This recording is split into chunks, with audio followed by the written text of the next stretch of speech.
mentioned before about potential information and various things that links may have to hand over. Is there going to be any guidance or direction as to how that should be facilitated and what must be handed over? I'm just conscious that we'll possibly have an outgoing organisation, incoming organisation. There might be some tension there. And that's why we're saying get in early. So actually starting the conversation with that link organisation now to say, right, can you log what you actually do and what's going to be still on the stocks come 31st of March? So if they've done entry review, have they got a programme of entry review? Was it extending into next year? Where's the records of what they had before? All those kind of things. Like any responsible organisation, they should have a handover plan from one organisation to the other.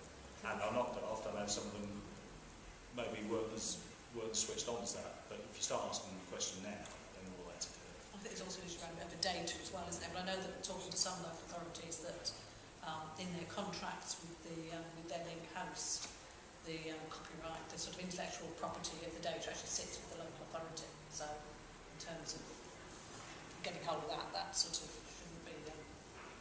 But there's no substitute for good performance management either. I think actually going around to these folk and saying, we are still paying you. Our expectation is that you're going to give us a proper list and a proper handover process because we haven't paid you for everything yet. I would suggest. I think the other thing was going back to your earlier point, which I've forgotten, was this thing about links took some time to set up. So let's not plan on that basis.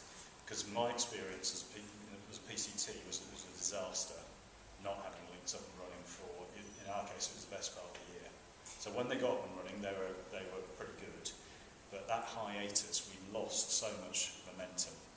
So I think having something really robust, even if it's a short interim period, so that the baton doesn't kind of fall on the floor, I would say is really, really important. If people know that this is how the baton is going to get passed on, and here's the permanent holder, they'll keep on going for a while. It's clearly better if you can hand it on literally on the 31st of March to the 1st of April, but just don't make sure it doesn't get dropped in the changeover though. I think when you said about testing as well, where we're assessing the shadow Healthwatch board, when we ran that October, November time, so that would start to count some of that through. So even if we don't have the organisation, the wider organisation established for us, so the shadow form as a board, steering group, executive.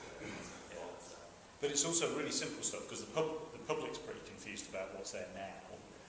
If there's a hiatus, they'll stop. They'll start ringing everybody, the police, the fire service.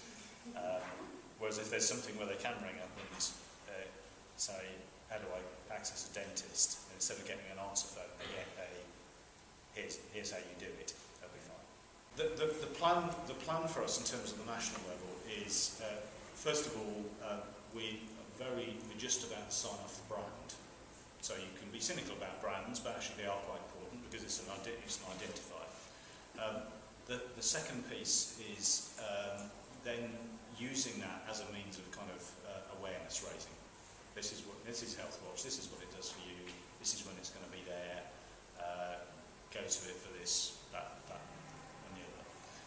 The third bit is then actually getting some high-profile people, and for us that includes the Healthwatch chair. But I think it might include, there's some other key people. For example, I think the non-execs on the new NHS Commissioning Board. There's people like Kieran Devane, very high-profile, Victor Adewale, some really, really good people who are involved in the voluntary sector or in this kind of field, who I think could help us to articulate it. Good thinking there. What we don't have, because of the cuts, is a very high-profile media campaign, which is a shame because it would have been nice to have done that, but we don't. We'll have to be a bit more inventive. What that has to be complemented though by is an equally high-profile but localised approach in every local authority. So would say as part of your commissioning plan, once you know when you're going to let the contract, who that's likely to be, what your arrangements are, really gearing up to go out to the public and say, this is it. This is how it fits in with all our other arrangements for social care or children's services or whatever needs to be done. And that's the next part of the LG. At the moment, we're quite rightly focusing on procurement, but that's the next stage of it.